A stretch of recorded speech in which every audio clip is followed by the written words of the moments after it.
Okay. And wrapping up last week, it was nice to win. As I say, don't ever take winning for granted. 50% of the teams in the country lost last week. So excited that we were able to get a win.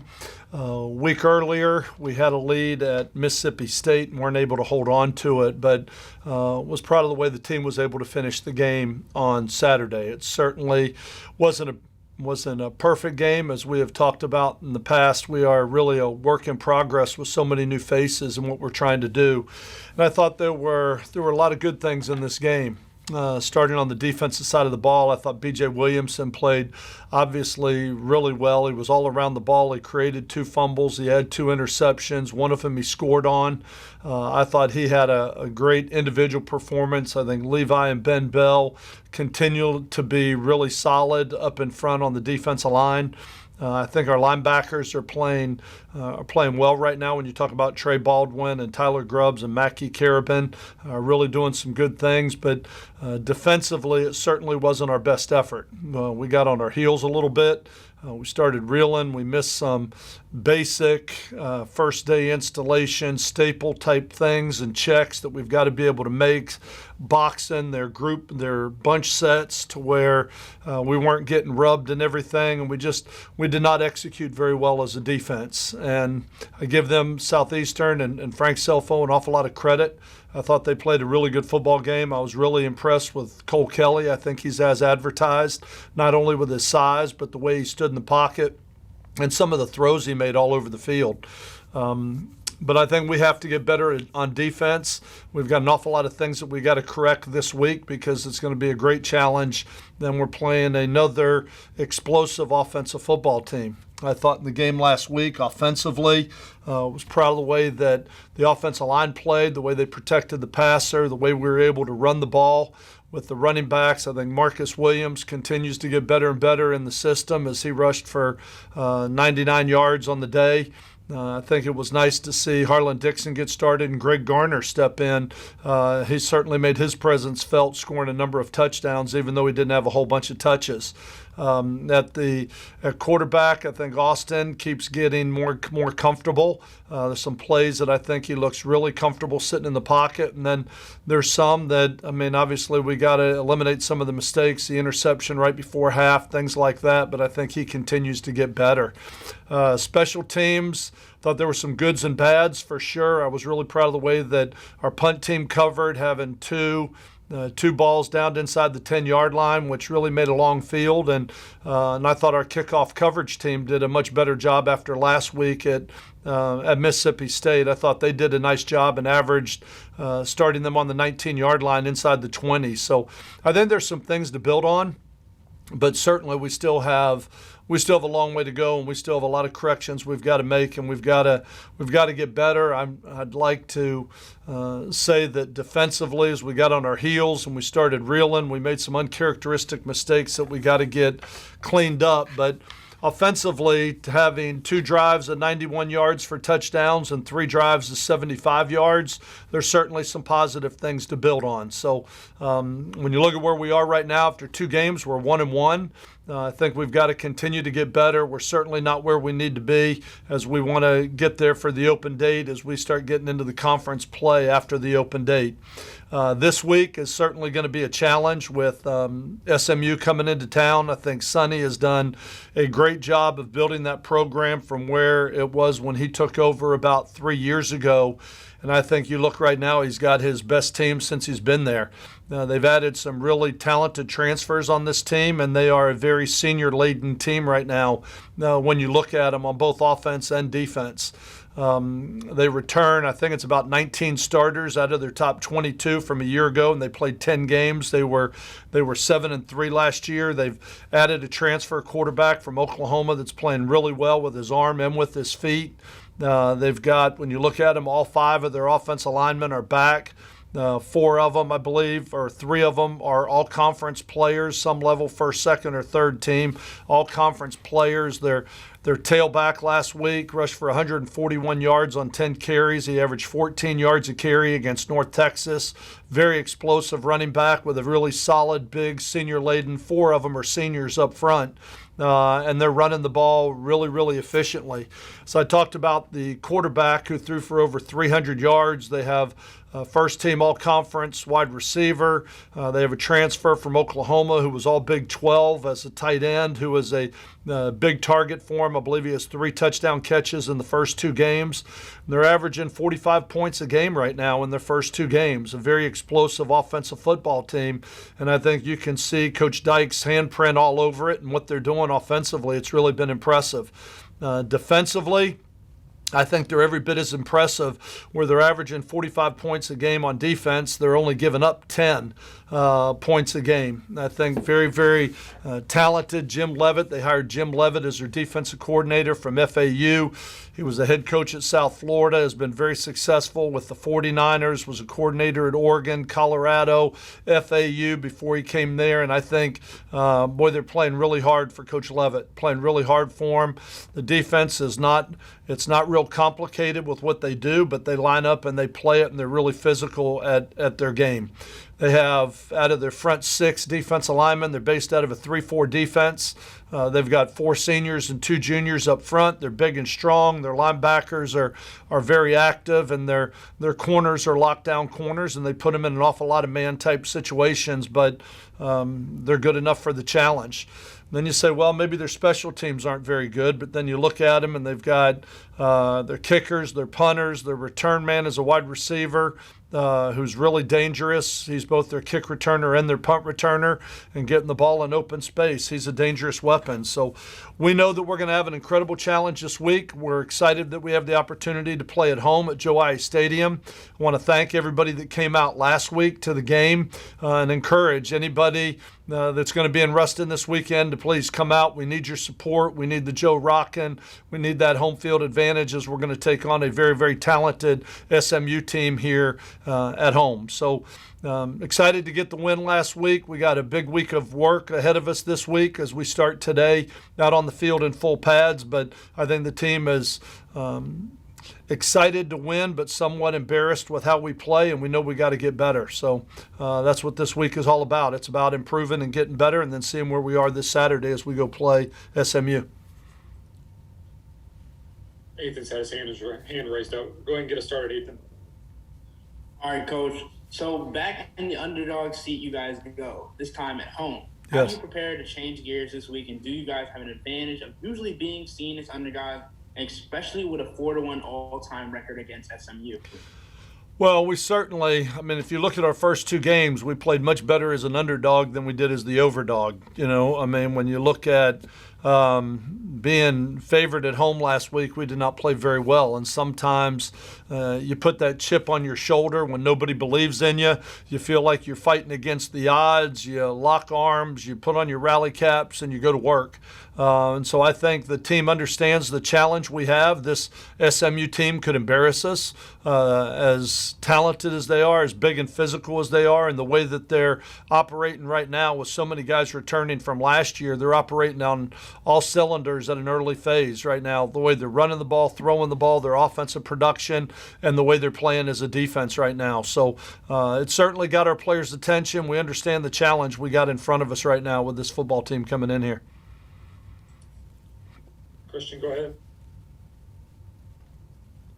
Hey, Coach, with the 2 games, the shootout games with Southern Mississippi State and Southeastern, is it just a case of facing 2 teams that are pretty good offensively, or do you feel there is a legit issue with the defense? I don't think we're really going to know until we get into this a little bit, and I say that because you look, we've played probably the top passing team in FCS, and obviously the Walter Payton Award winner from a year ago in Cole Kelly. So we know that he's putting up video game type numbers, but so is Mississippi State, and they're throwing it every down. So am I concerned? Yeah, I'm not hitting the panic button yet. It's not time to flinch yet. It's not time to reinvent the wheel or completely throwing the trash can what we're doing. We got to keep getting better, and we have faced 2 really good quarterbacks, about to face a 3rd really good offense, and it's a great challenge for us right now. We got to keep getting better. Like I said, I know our defense, our defensive staff, and our defensive players are are not excited about the way they played. We kind of let that game get away from us, and we made a lot of uncharacteristic mistakes. I don't have a problem with many of the plays that are contested that Southeastern made. We just have to do a better job of contesting the ball in the air. And if we're going to play zone, we got to get in our zone. We got to break on the ball. We got to see the ball in the air. You can't play receivers in zone coverage, but we got in man a couple times and left people completely uncovered. So we've got to do a better job with our coverage for sure. And like I said, I'm sure that SMU right now is licking their chops and really excited about what they see on film, because there have been some holes that we better shore up in a hurry, especially with the high-powered offense that's coming in here again for a third week in a row. So I'm not ready to flinch yet. I'm not ready to hit the panic button yet, but we've got to get better in the passing defense. Ben, you can go next. Coach, obviously there's going to be a lot made, of course, with Sonny Dykes coming back to Ruston, going way back to 2013. Did you call him or talk to him about any of this, about Louisiana Tech before taking the job? And what kind of relationship do you guys have? I have a great relationship with Coach Dykes. I've known Coach Dykes for a long time, going back, obviously, with both of our fathers in this business, sons that were following the father's footprints and getting into it. So I've known Coach Dykes for a long time and have great respect for him.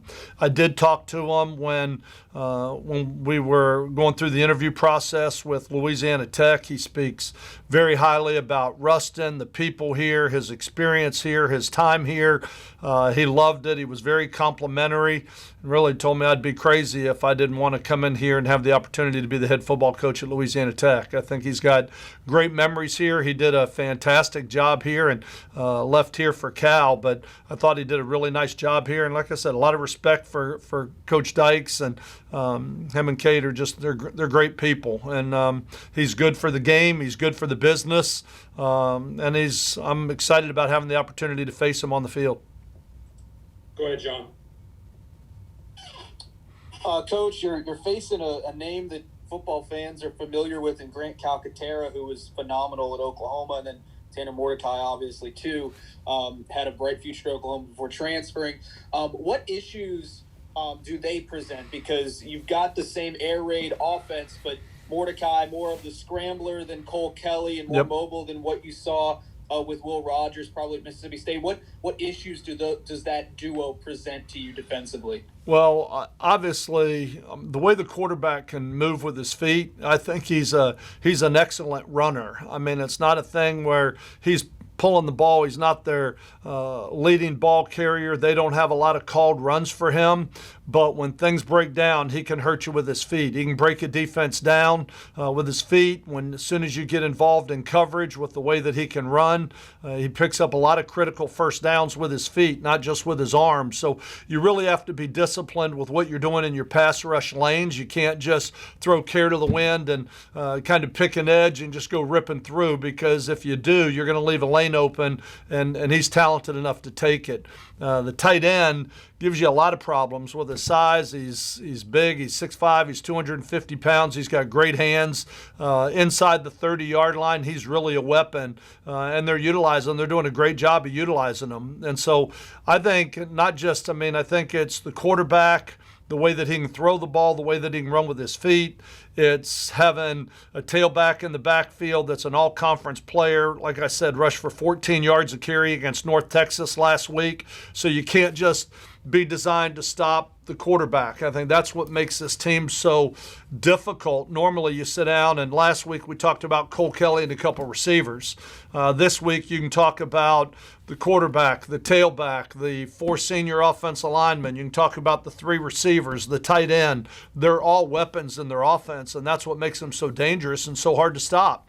They're not one-dimensional with what they do. As soon as you start dropping everybody back to try and control the passing game, the quarterback can hurt you with his feet, and so can the running back.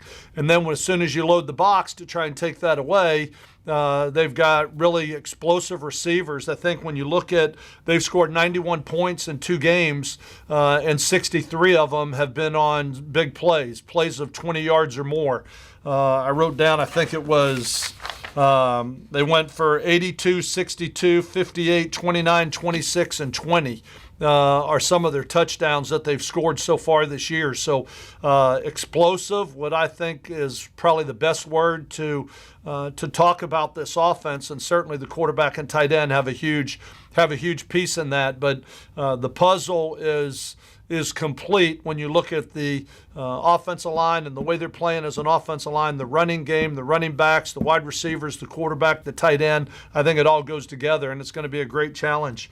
I'd like to say that we're going to slow them down, but I don't think you're going to beat a team as explosive as SMU right now with all the weapons they have. That's not going to be a 14-13 type football game.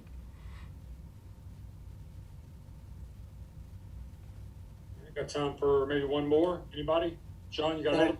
Yeah, and then, Coach, you talk about you're not going to be able to win a defensive battle with these guys. North Texas got off to a great start defensively against them. They only allowed 7 points in the first half. So is that a blueprint that you're looking towards? Obviously playing better than they did in the second half, but is that something that you've looked at and said, okay, these guys started slow last week. If we get on them early, we've got a chance to outscore them in this one? Yeah, I think North Texas did a really nice job. What they did was they created a lot of turnovers in the first half. They created a lot of turnovers, and that's really what stopped SMU. But then they came out in the second half, protected the ball, and put up, was it 28 points, I believe, or something like that in the second half. And they're that explosive. You may hold them scoreless for a quarter, but eventually, as we talked about, the big plays are what they have lived on here in the first 2 weeks. They've lived on the big play and the speed and the explosiveness of the tailback, who has the distance to go all the way, and a number of receivers who can beat you in the open field or beat you over the top. So it is a challenge. I mean, and it's going to has the makings to be a great game. We're going to have to play much better than we did, obviously, in the first quarter of in the fourth quarter of the opener, and much better as a defense than we did last week if we want to have any chance against this very explosive offensive football team. But I think one of the things that makes them good is we talk all about their offense, but the job Coach Levitt's doing with their defense right now and how hard they're playing, how active they are. Safeties are downhill. Like I said, they're giving up. I think they gave up 9 points to Abilene Christian, and they gave up 12 to North Texas. So they've got a really good football team right now. Like I said, with 19 returning starters and all the seniors and grad transfers that they have, it's an explosive bunch for sure. So going to be a great challenge for us, one that we're looking forward to. We know we got to play well. We got to get better this week, and that's what practice today and tomorrow is all about, is putting on the pads and going out there against each other a little bit and see if we can clean some things up and put on a better performance on Saturday night.